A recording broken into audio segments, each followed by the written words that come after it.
بیٹے نے اور درجہ بڑھ رہا باپ کا۔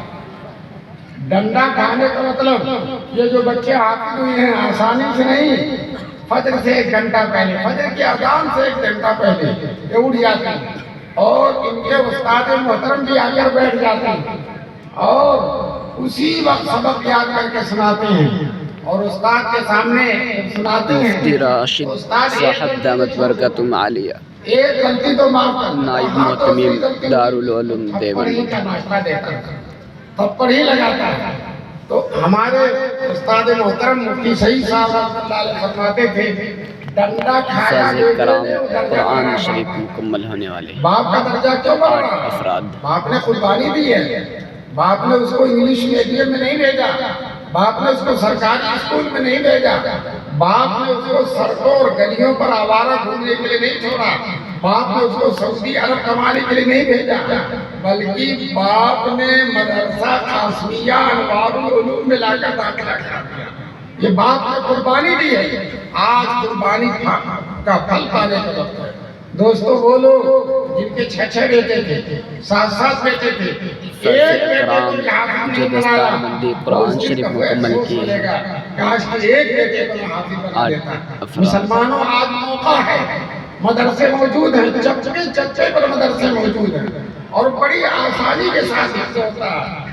آپ کسی انگلش میڈیم میں جائیں گے، کسی سرکاری اسکول میں یا کسی پرائیویٹ اسکول میں جائیں گے، آپ کو ڈونیشن دینا پڑے گا، آپ کو داخلے کے لیے فیس دینی پڑے گی اور بہت سارا خرچ کرنا پڑے گا۔ اور آپ اگر مدرسہ انوار العلوم میں لا کر داخل کر دیں، 1 پیسہ نہیں خرچ کرنا پڑے گا۔ دور دراز سے بچہ آتا ہے، بنگال سے آتا ہے، بہار سے آتا ہے اور کہاں سے آتا ہے، اور باپ وغیرہ کوئی نہیں آتا، گاؤں کا ایک بچہ جا رہا تھا اسی کے ساتھ لگا دیا بے شک، اور آگے مدرسے میں اس کا داخلہ ہو گیا۔ مدرسے والوں نے کھانے کا بھی انتظام کر دیا، پہننے کا بھی انتظام کر دیا، لباس کا بھی انتظام کر دیا، اور دوستو 2 سال میں وہ بچہ قرآن کریم کا حافظ ہو گیا۔ اتنی بڑی دولت اس کے سینے میں آ گئی۔ کتنا احسان ہے ان مدرسوں کا، کتنی خدمات ہیں ان مدرسوں کی۔ اللہ تعالیٰ ان مدرسوں کو قیامت تک باقی رکھے اور ہم سب مسلمانوں کو ان مدرسوں سے جڑنے کی اور ان کی خدمت کرنے کی توفیق نصیب فرمائے۔ ابھی مولانا نے دارالعلوم دیوبند کا تذکرہ کیا۔ دارالعلوم دیوبند وہ مدرسہ ہے جس کا فیض آپ کا یہ مدرسہ ہی ہے۔ آپ کے محتمم صاحب دارالعلوم دیوبند سے فارغ ہو کر آئے، ان کے والد محترم نے زمین دے دیا کہ لو اس میں مدرسہ کھولو، مدرسہ چلاؤ۔ دوستو اسی طرح سے پورے ملک میں ہی نہیں، پوری دنیا میں دارالعلوم دیوبند کے فارغین جا کر مدرسے چلا رہے ہیں، مسجدوں میں امامت کرتے ہیں، خطابت کرتے ہیں، دین کو پھیلاتے ہیں، دین کی اشاعت کرتے ہیں، رسول پاک صلی اللہ علیہ وسلم کے پیغام کو پوری دنیا میں پھیلاتے ہیں۔ اور یاد رکھو مسلمانوں، جب تک یہ مدرسے ہیں کان کھول کر سن لو، انشاءاللہ ثم انشاءاللہ ہمارے دین میں کوئی کمی نہیں آئی ہے انشاءاللہ۔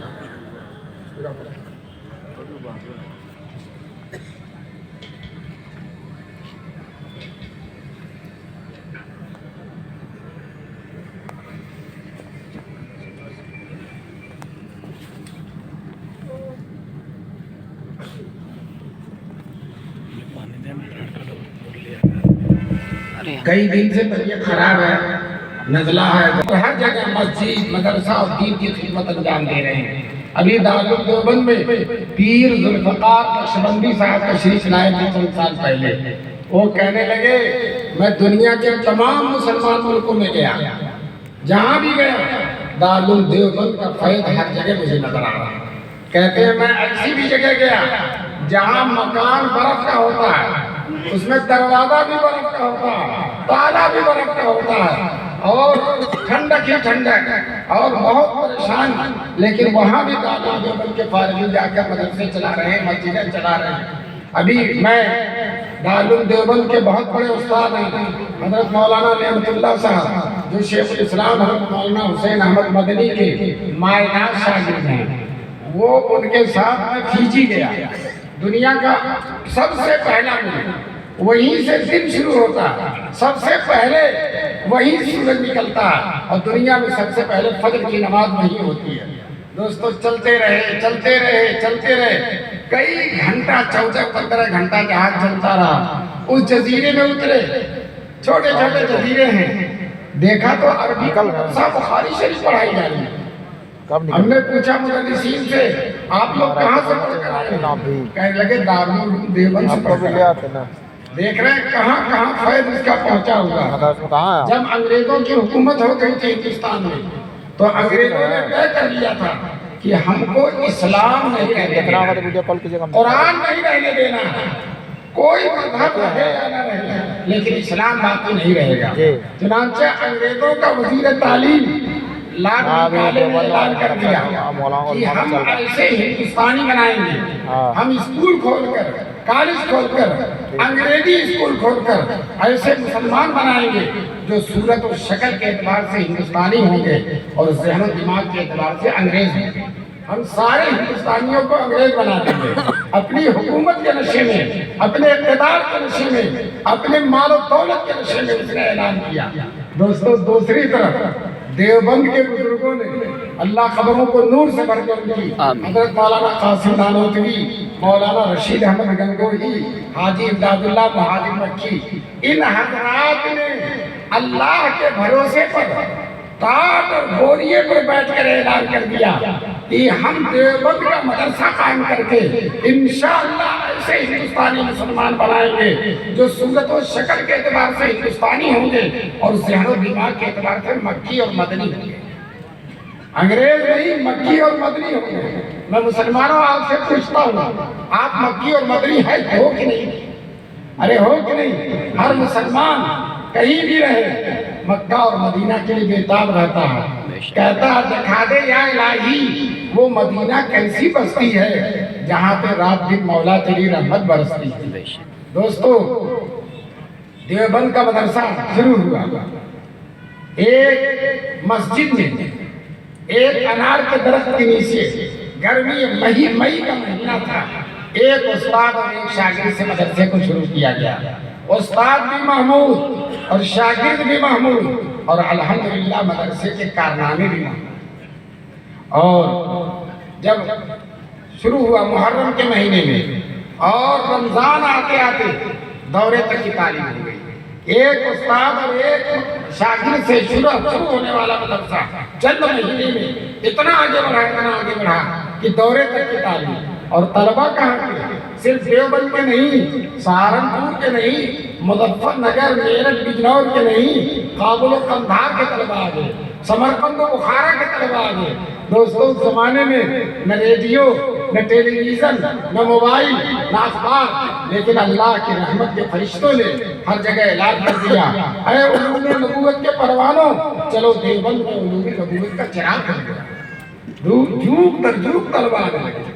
دارالعلوم کا جو پہلا جلسہ دستار بندی ہوا جس میں حضرت مولانا قاسم نانوتوی جو بانی تھے، انہوں نے اپنی تقریر میں کہا کہ ہماری امید سے زیادہ اللہ نے مدرسے کو بڑھایا ہے، اور جب ہمارا لائیو چل رہا کبھی بھی لوڈ کر لیں گے، دیکھیں میں لائیو چل رہا۔ انہیں معلوم ہوا کہ دیوبند میں مدرسہ کھل گیا، وہ مکہ اور مدینہ سے واپس آ گئے اور دیوبند میں داخلہ لے اپنے عصائے مبارک سے نشان بنا رہے ہیں کہ مدرسے کی بنیاد نہیں رکھی جائے۔